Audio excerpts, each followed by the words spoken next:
예.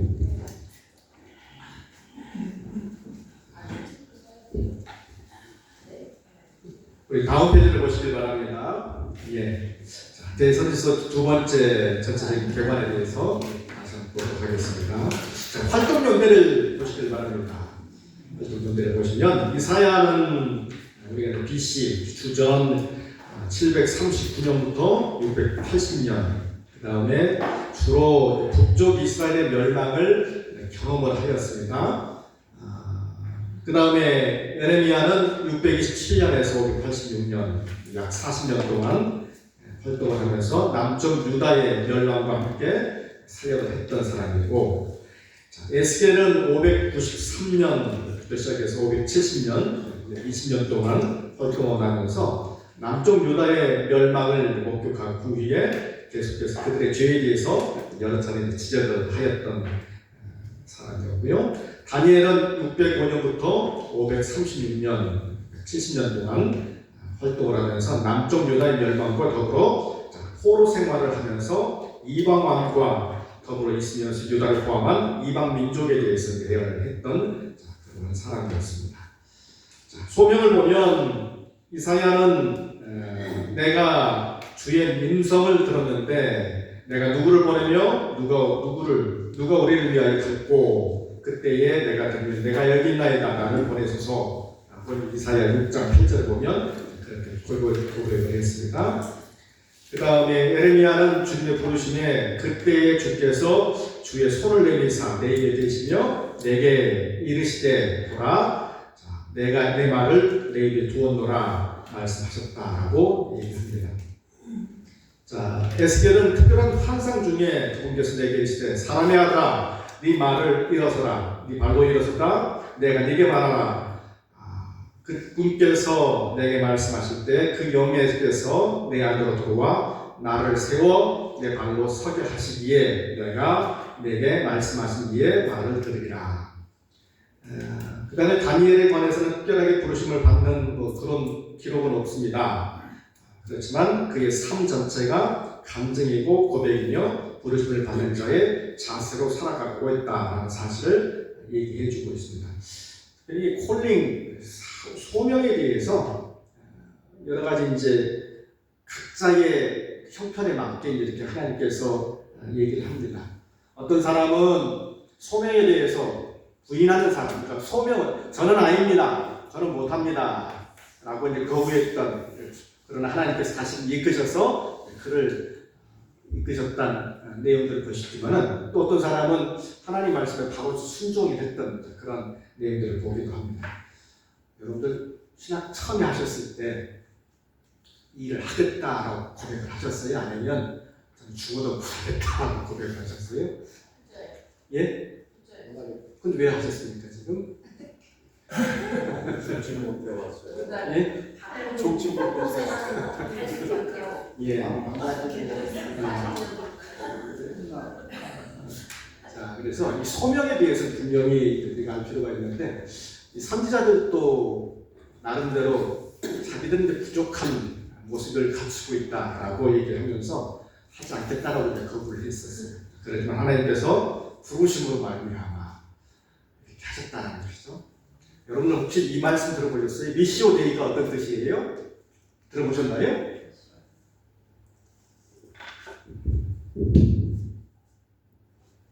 조금 어려운 말입니다. 예, 미시오 데이 같은데요. 미시오 데이라는 말. 미시오라는 뜻은 감을 잡으실 거예요. 미션이라는 뜻이에요. 예, 미션이라는 뜻이고, 데이는 이제 하나님 그런 뜻입니다. 미시오 데이 이렇게 표현합니다. 미시오 데이. 자, 한글로 이렇게 얘기하면 하나님께서 보내신다는 뜻이에요. 하나님께서 보내신다. 하나님께서 보내신다. 뭐 하기 위해서요? 사명자로서 누구를 위해? 복음을 증거하기 위해 사람을 택하여서 보낸다는 의미를 갖고 있어요. 그 의미를 갖고 있습니다. 여러분을 택하신 것, 뭘 위해서 하는 것입니까? 여러분을 통해서 하나님의 말씀을 증거하기 위해서 택하였다. 여러분들은 소명을 가질 때 이건 나를 위해 산다라고 생각하지 마시고 하나님을 위해 사신다라는 말씀을 꼭 기억하시길 바랍니다. 소명, 콜링을 받았다. 이것은 하나님의 사명, 명령을 위해서 하신다라는 걸 꼭 기억하시길 바랍니다. 그래서 베드로전서 2장 9절 이하 10절까지 자 하나님의 서명 너는 거룩한 백성이요 택한 백성이요 자 또 뭐라고 얘기합니까? 내 소유던 백성이니 10절에 보면 뭐라고 얘기합니까? 내가 지명하여 불렀고 자 택한 백성에게 뭘 하기 위해서 복음을 증거하기 위해서 보냈다라는 얘기합니다. 소명을 가지고 사시길 바랍니다. 자, 그 다음에 세 번째 보시면 성경적 배경입니다. 이사야의 활동을 역사적으로 잘 드러내는 것은 열왕기하 15장부터 20장, 그 다음에 역대상 26장부터 30장에 잘 드러나 있습니다. 이사야의 활동 내용은 이사야서의 그 내용을 전체적으로 이해하는 데 큰 도움이 됩니다. 그 다음에 에레미야에 대한 기록은요. 열왕기하 24장, 25장 이렇게 기록되어 있습니다. 다니엘서는 1장부터 6장까지 그 사역 기간을 전체적으로 잘 얘기해 주고 있습니다. 자, 그다음에 역사서의 역사적 배경을 보시면 이사야는 우시야, 요담, 그다음에 아하스, 히스기야의 때 이제 활동을 했습니다. 그다음에 에레미야는 남쪽 유다의 멸망이 있기 전에 우리가 이제 지난 학기에 배웠습니다. 여름 학특강 때, 겨울 특강 때 총 몇 대에 걸쳐서 있다고 얘기하고 있습니까?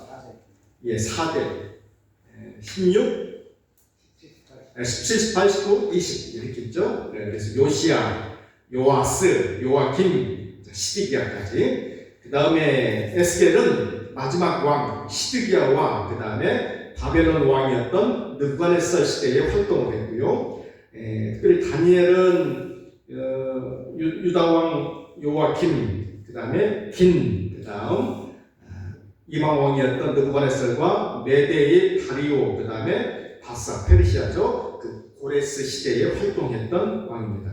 전체적으로 여러분들 보시면 그 역사적인 배경과 활동했던 왕들, 활동했던 그 사역자들과 그 당시의 왕들은 쭉 기억을 해주시길 바랍니다. 북이스라엘 총 몇 명이었대요? 왕이요? 20명이요. 19명이 있고, 그 다음에 남유다는요? 20명이었습니다. 그러니까 외국인은 그렇게 어렵진 않아요. 자, 그래서 한번 기억을 꼭 해주시길 바랍니다. 그 다음에 이제 그 주변에 있던 왕들 꼭 한 번씩 기억을 해주시길 바라고요. 자, 정치적 배경은 이사야는 언제나 솔로몬 시대로부터 위협했던 그 당시 옆에 있던 시리아, 그 다음 북쪽 이스라엘의 위협 속에 있었으며 아수르에 의해 유다가 멸망의 위기에 넘겼고 북쪽 이스라엘이 아수르에 의해 멸망당하던 시대에 활동을 했던 사람입니다.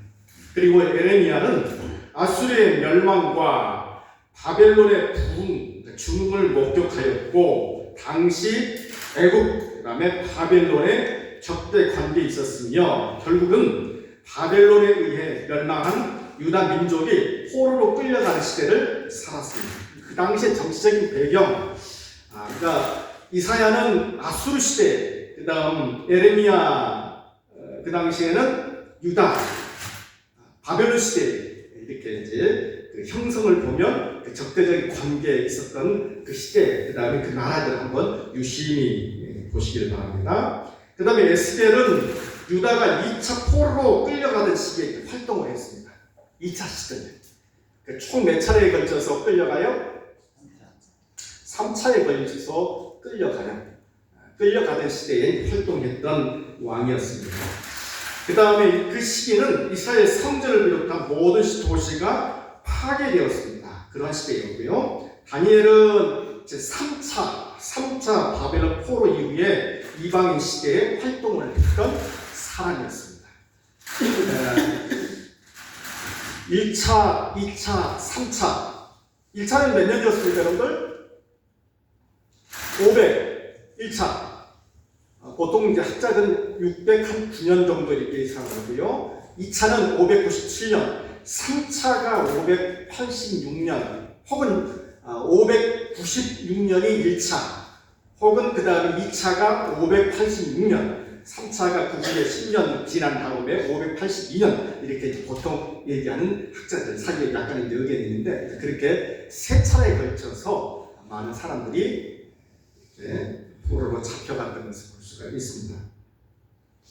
그 다음에 종교적 배경을 보시면 이사야 시기에는 이방 종교가 활동했던 왕성했던 시기였습니다. 그래서 유대인들은 매주 형식적인 믿음으로 일관했습니다. 그 가운데 그 당시 이제 누가 등장합니까? 히스기야 왕이 등장을 해서 종교 개혁을 단행했습니다. 그 다음에 에레미야는 유다의 부흥기라고 할 수 있는 요시야 왕 시대에 등장을 했던 것을 볼 수가 있습니다. 그러나 그 후에는 여러분 잘 아는 것처럼 이스라엘 백성들이 계속해서 영적으로 이렇게 부패를 했죠. 그런 시대에 살았던 사람이고, 에스겔 시대는 영적으로 혹은 도덕적으로 최악의 상태에 놓여 있었으며, 그다음 다니엘 시대는 이스라엘 백성들이 선민으로 자질을 상실하고 남은 자들에 의해 하나님의 섭리가 지켜졌던 그러한 시대였습니다. 그 다음에 그 사역과 그 다음에 그 경고 대상이 누구였느냐 하는 것인데요. 자, 이사야는 아수르 시대에 살고 있었죠. 그 다음에 그 주목 경고 대상이 누구였느냐? 유대인들이었습니다. 그 다음에 에레미야 시대에는 유다와 그 이웃 나라들에 대해서 계속해서 경고를 했고요. 에스겔 시대에는 온 이스라엘 백성들에게 예언을 했습니다. 그리고 다니엘은 이방 민족과 이스라엘 향해서 예언을 했던 것을 볼 수가 있습니다. 여러분들 나중에 시험을 보실 때 그 내용들이 어떤 내용들인지 잘 알 수가 있습니다. 여러분들 혹시 그리고 저기 얘기를 안 했습니다만 수업 계획서 다 보셨나요? 우리 수업 계획서 다 올려놨는데 혹시 보셨을까요? 예. 혹시 못 보셨으면 홈페이지에 들어가셔가지고 수업 계획서 꼭 참조해 주시길 바랍니다. 다음 시간에 여러분들 그 나중에 숙제를 해야 되는데 그 숙제 내용들도 자세히 이제 거기에 나와 있으니까 꼭 보시길 바랍니다. 모르시면 저한테 말씀해 주시길 바라고요. 자, 그 다음에 보시면 예언 내용을 보십시오. 이사야는 하나님의 심판과 남은 자들을 보호해 주실 것에 대해서 예언을 하고 있고, 그 다음에 장차 오실 예수에 대해서 얘기하고 있습니다. 메시아에 대해서 얘기하고 있습니다. 그 다음에 에레미야는 심판이 미루어졌으니 회개할 것을 촉구하면서 유다 백성이 바벨론의 포로가 될 것은 피할 수 없으며 후에 다시금 회복시킬 것이다 라는 내용에 대해서 얘기하고 있습니다. 에스겔은 유다가 왜 멸망을 하게 되었는지 구체적으로 말을 하고 회복할 것을 예언하고 있습니다. 다니엘은 온 세상을 주관하신 하나님께서 이스라엘과 모든 민족들의 역사를 주관하시며 메시아 왕국이 도래할 것을 얘기하고 있습니다.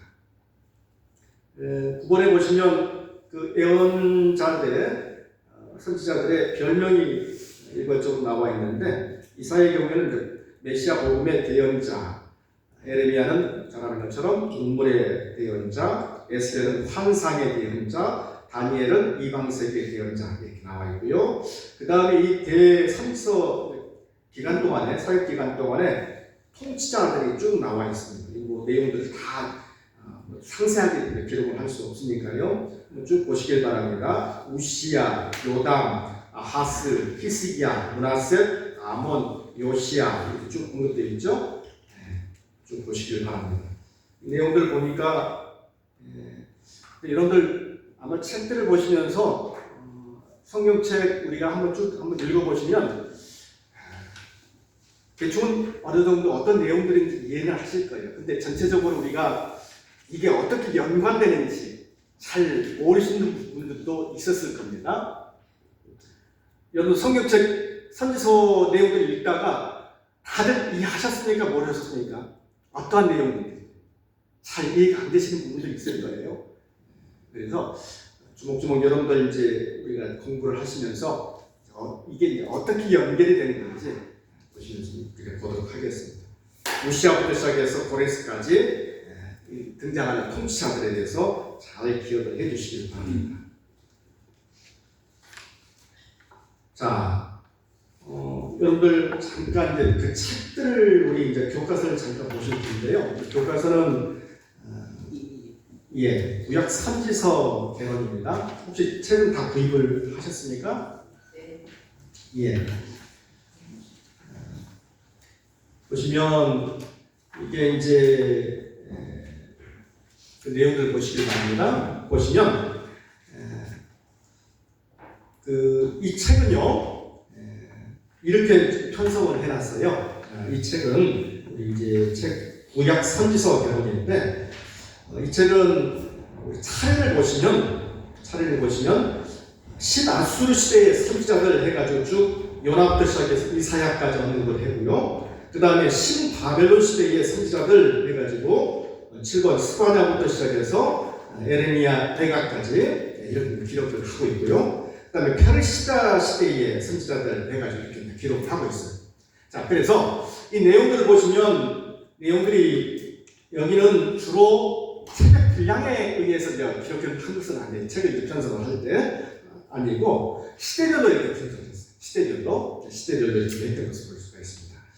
아수르 시대, 아수르가 제일 빠른 시대예요. 그 다음에 신바벨론 시대, 그 다음에 페르시아 시대, 바사디국이죠. 페르시아 시대 했던 것을 볼 수가 있습니다. 그래서 요나부터 시작해서 이사야까지, 신바벨론은 스바냐부터 시작해서 에레미야 예가까지, 그 다음에 페르시아는 다니엘부터 시작해서 말라기까지 이렇게 구성됐습니다. 근데 우리가 다루어야 될 내용은 총 5권, 에레미야 예가까지 포함해서 총 5권입니다. 그 내용들을 공부하도록 하겠습니다.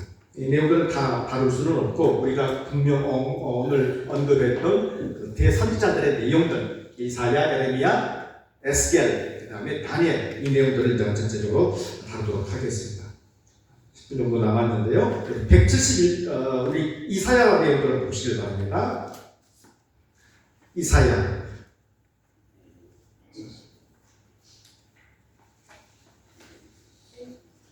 여러분 페이지 수로 몇 페이지입니까?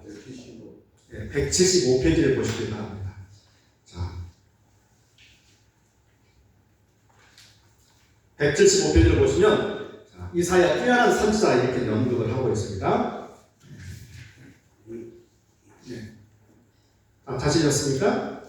예. 자, 이사야 뛰어난 선지자 이렇게 언급을 하고 있습니다. 이사야는 이렇게 시작되는데, 자, 고전 시대의 선지자 중 매우 뛰어난 선지자이다. 아모스나 호세아 예가처럼 이사야도 주전 8세기 선지자 중 밝은 별에 해당하며 그 문학성, 그 다음에 신학은 독수리같이 높은 경지에 있었다. 네, 이사야 시대의 어떤 선지자도 아수르 유업이 미칠 영향이나 이스라엘의 현재, 미래, 장래에 대해서 미치게 될 의미에 대해서 이사야만큼 심각하게 생각한 선지자는 없었다. 이 이사야 내용들을 쭉 한번 보십시오. 그 내용들을 보시면 전체적으로 아주 시적인 요소들이 많이 있어요. 시적인 요소들을 많이 다루고 있습니다. 그 내용들을 다루면서, 그래서 여러분들 예수님께서 특별히 복음서의 내용들을 보시면 이사야 내용들을 많이 언급을 하고 있어요. 언급을 하고 있고, 아주 우리가 그걸 뭐라고 부르냐면 한번 따라해 보시죠. 레토릭이라고 하는데 수학적인 표현들을 많이 사용을 하고 있어요. 수학적인 표현들을 많이 사용하면서 이 수학적인 표현들을 많이 사용한다는 것은 듣는 독자로 하여금 설득력 있게 하는 내용들인데, 이사야의 내용들을 유심히 보시면 그런 수학적인 표현들을 아주 잘 언급을 뛰어나게 언급을 하고 있다는 것을 볼 수 있습니다. 자, 그의 신탁 내용 보시면 그게 신탁 내용. 신탁이라는 게 어떤 뜻입니까, 여러분들? 신탁. 하나님 말씀을 대신 전하는 자, 그런 의미. 신탁 내용은 포괄 범위가 매우 넓어 랍비들은 이에 대해 위로의 말부터 시작해서 책망의 말까지 여러 가지로 부릅니다. 위로. 이게 이제 이사야 내용이요. 위로의 메시지가 있는가 하면 또한 책망의 메시지가 같이 포함되어 있다라는 것이고요. 나중에 더욱더 구체적으로 다루겠지만 그의 권위나 선지자로서의 풍부한 업적을 잘 입증을 해주고 있습니다. 자, 그 다음 밑에 단락을 보시면 이사야의 내용은 많은 병폐를 안고 있는 이스라엘의 사회 그리고 그의 마음은 이스라엘의 신실한 언약에 초점을 맞추고 있다라는 것입니다. 자, 그런 이러한 딜레마가 주는 영적 고통을 잘 표현하고 있습니다. 잘 표현해주고 있습니다. 그래서 제 밑에 달라고 보시면 이사야가 주여 언제까지니까 이렇게 물은 것은 이스라엘의 굳은 마음, 그다음에 불가항력적인 소명으로 인한 고통스러운 마음으로부터 나온다는 것을 볼 수가 있습니다. 이사야의 생애에 잠깐 언급을 할 텐데요. 여러분 보시면 이사야는 총 몇 장으로 구성되어 있습니까? 이사야 총 66장이에요. 우리가 잘 기억나게 할 수 있게끔. 그래서 이사야는 몇 장부터 몇 장까지 전반으로 봐요? 1장부터 39장까지를 전반으로 봐요. 전반. 그러니까 전반적인 부분이 언급되어 있고 그 위에 40장부터 66장까지는 제2장 후반부로 보고 있어요. 그래서 전체적인 어떤 뭐라고 얘기할까요? 어떤 책망에 대해서 일관을 했다면 그 후에는 어떤 구원의 메시지, 소망의 메시지 여기에 대해서 많이 언급을 하고 있는 것을 볼 수가 있습니다. 39장까지의 부분과 그 다음에 40장부터 66장까지의 부분은 조금은 대조적인 부분으로 구성되어 있다는 것을 볼 수가 있습니다. 자, 우리 이 내용들을 보시길 바랍니다. 첫 번째 이사야 생애 해가지고요. 그 첫 번째 부분을 보시면 이사야에 담긴 방대한 내용만 놓고 볼 때 우리는 이사야 자신에 대한 정보를 많이 가지고 있다고 생각할지 모른다. 사실 미가나 스바냐와 같은 소선지자들에 비하면 그럴지도 모른다. 그러나 에레미야나 에스겔에 비하면 이사야에 관한 자료는 그리 많지 않다. 성경은 그에 관한 내용을 충분히 다루지도 않는 채 그가 섬기는 하나님 그리고 이스라엘 백성들에게로 우리의 관심을 돌리게 한다. 그래서 그 신학적인 부분에서는 긍정적으로 작용할 수 있으나 개인의 전기적 자료로서는 부족하다는 느낌을 갖게 된다. 이 내용들을 보시면요, 여러분들 전체적으로 이 내용들이요, 아까 얘기했던 것처럼 수학적인 표현들이 많다고 그랬어요. 수학적인 표현들이 많다라는 것은 다른 내용들은 그렇게 많이 기록을 그 장에 많이 할애를 못했다라는 것인데요.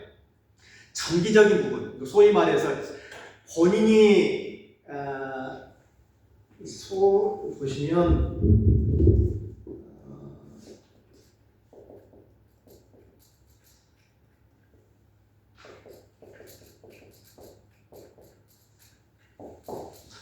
성경의 주 내용들은요 보통 이렇게 기록되어 있어요. 서술적 아니면 수학적 표현들이 많아요. 서술적 아니면 수학적 표현. 이 수학적 표현이라는 것은 어떤 시적인 의미들, 그 다음에 그 하나의 표현들을 갖다가 아주 감미롭게 하는 표현들이 있어요.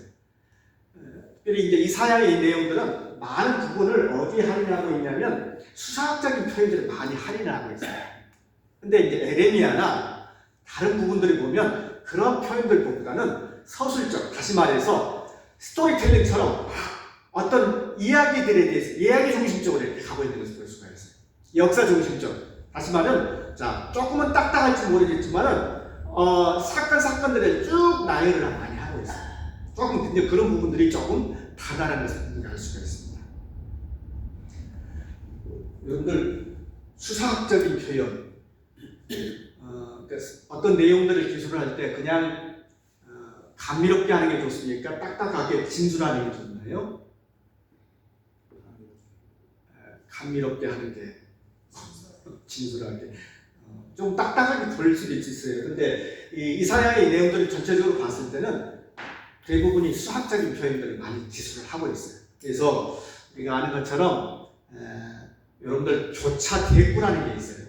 그러니까 앞에서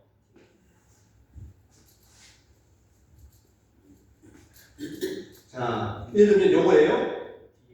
네. 언급을 했어요. 예를 들면 우리 말놀이 하는 거 있죠. 워드플레이 하는 거 있잖아요.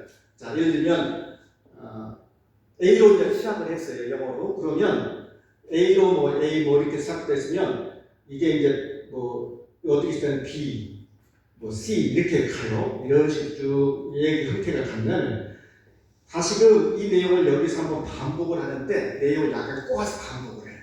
그 다음에 마찬가지로 B로 이렇게 해요. 자, 이걸 이제 교차 대국법이라고 하는데 이사야 내용들을 좀 보면 그런 형태들이 이제 많이 보여요. 그래서 이제 여러분들 예를 들면 A로 시작되는 그 글자가 있어요. 뭐 알레 영어 히브리어에서 시작되는 글자가 알렙인데 이 알렙으로 처음에 뭐 글자가 쭉 시작돼요. 그 다음에 B면 베트라고 이제 이렇게 글자가 시작되는데 이렇게 시작이 돼요. 자, 이런 글자가 쭉 가다가 여기쯤에 다시 한번 반복을 해요. 알렙으로 시작되는 글자를 한번 반복을 하고 또 베트라는 글자로 시작되는 내용들을 한번 반복을 하고 자, 이렇게 글자 놀이라고 그러는데 그 소위 이제 대국법을 써서 사람들로 하여금 훨씬 뭐 하게끔요? 호소력 있게 하고 사람들한테 더 집중하게 해요. 그런 내용들을 많이 사용을 하고 있다는 것을 볼 수가 있습니다. 근데 에레미야 같은 경우는 그런 내용들보다는 그런 기법보다는 서술적으로 많이 기술을 하고 있는 것을 알 수가 있습니다. 자, 그 다음 단락을 보시면 이 선지자나 개인에 있어서 가장 중요한 것은 그의 사상과 생각이다. 자, 이런 점에서 우리는 그의 글을 통해서 이사야의 영혼 깊숙이 들여다볼 수 있다. 이사야 6장에 그의 소명에 대한 관한 언급은 이사야에 관한 내용임을 알 수 있습니다. 구체적으로 자, 이사야 이렇게 얘기하죠. 나는 입술이 많은 자니 부정한 자니 자, 그의 소명에 대해서 어땠어요? 처음에 자기는 할 수 없다라고 부인을 했을 것을 볼 수 있습니다. 자, 그는 여호와께서 영광 가운데 보좌에 앉은 계신 것을 보았다. 그는 스랍들이 말하는 것을 들었다. 자신의 닥친 하나님의 심판을 감지하였고 6장 5절에 이렇게 얘기합니다. 화로가 나여 망하게 되었도다. 만군의 여호와이신 왕을 배웠습니다. 그러니까 자기 스스로 소명을 받았으니 소위 뭐 한다는 거예요. 빼도 박도 못함다는 것이죠. 하나님의 명령이니까 하나님 명령께 소명을 받고 해야 된다는 것을 얘기합니다. 이런 내용들을 기록을 하면서 쭉 언급을 합니다. 그러면서 하나님의 영광에 대해서 칭송하는 것을 볼 수가 있습니다. 자, 그 다음에 이제 죄의 사함에 대해서 구체적으로 얘기를 하고 있고요. 그게 이제 6장 8절, 그 다음에 9절, 10절, 11절 이렇게 얘기하면서 자기가 이제 하나님의 뜻에 의해서 하나님의 뜻으로 말미암아 소명을 받고 나아가야 된다는 내용에 대해서 구체적으로 6장에서 언급을 하고 있습니다. 이런 내용들이 6장 전체적으로 흐르는 내용이고요. 그 다음 단락은 이제 좀 더 다음 주에 더 구체적으로 할 것인데, 뭐 전체적으로 다 언급을 할 수 없습니다. 구체적으로 이제 이사야에서 가장 강조되었던 내용들, 그 내용들을 역사적인 내용들도 다루고요. 그 다음에 그가 그럴 수밖에 없었던 하나의 소명의 과정들을 좀 더 구체적으로 언급을 하도록 하겠습니다. 이상입니다. 질문사항 없이 있으실까요? 예, 질문 후에 이제 시간 후에 이제 받도록 할게요. 잠깐 우리 기도하고 마치도록 하겠습니다. 은혜가 풍성하신 주 하나님 감사합니다. 아버지 하나님께서 처음 시간 또 대선서를 배울 터인데 처음 시간입니다. 아버지 하나님 하나님께서 은혜를 주셔서 이 시간 이후에 있는 시간들 아버지 하나님 우리에게 지혜 주셔서 그 말씀의 내용들을 잘 깊숙이 이해하도록 하여 주시옵시고 하나님 우리가 하나님께서 주신 그 사명을 받고 소명자로서 이렇게 불러 세우셨습니다. 하나님 우리가 온전히 하나님의 은혜에 감격하여 그 말씀을 의지하고 부름받은 자로서 나아갈 수 있도록 도와주시옵소서. 우리 주 예수 그리스도의 이름으로 기도하옵나이다. 아멘. 감사합니다.